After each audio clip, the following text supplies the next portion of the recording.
Postgame with head coach Stephanie Gaitley. The first conference loss after a 6-game winning streak at St. Joe's, 47-44 game. A very, very strange game. Bad shooting for both teams, a lot of tough defense. But what do you think was key tonight for you guys on offense with the struggles? We just weren't focused on offense. I mean, we just looked out of sync. I think it's the way we practiced yesterday was very similar to the way we played today. Just not sharp, not setting screens, not waiting for screens. Like certain calls that we have people in the wrong spots, and it's details. When you have to win games on the road, St. Joe's is playing well, and I thought St. Joe's was a better team tonight, and they deserved to win. So we got to learn from this game and move on. And we were just talking about it.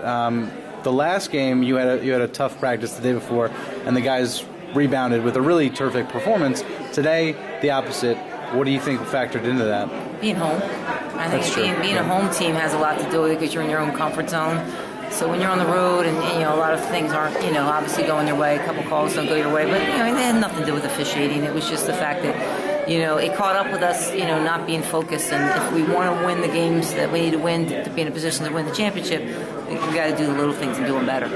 I'm curious what you were telling the team at halftime and at the end of the game, because at halftime, obviously, they really did fight back in the second half. Some of the shots didn't fall.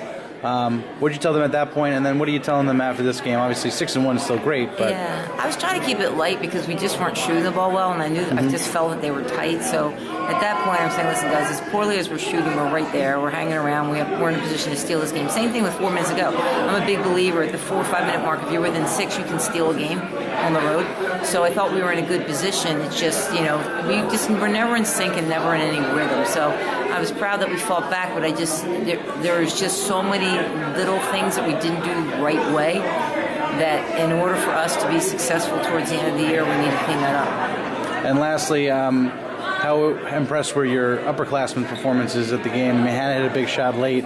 Jamaris again put up nearly a 20-20 game. Daniel had that big and one at the end of the game and tried to get the team fired up. What does it say about your team's leadership at the end there? I thought obviously they did a good job. Unfortunately, the game's not played at the end. There was a lot of stuff in the middle of the game that we just had some lapses defensively and just a little bit out of sync offensively. And so, the big plays come at the end. It's almost like we go back to that Buffalo game. It doesn't come down to that last play, even though you look at it and think it's the last play. It's really the all stuff in the middle of the game. So we need to put, and I told the kids all the time, the big emphasis today was a 40-minute focused effort, and I really think we maybe played focused 12 to 15 minutes. All right, thank you, Coach. All right, thanks.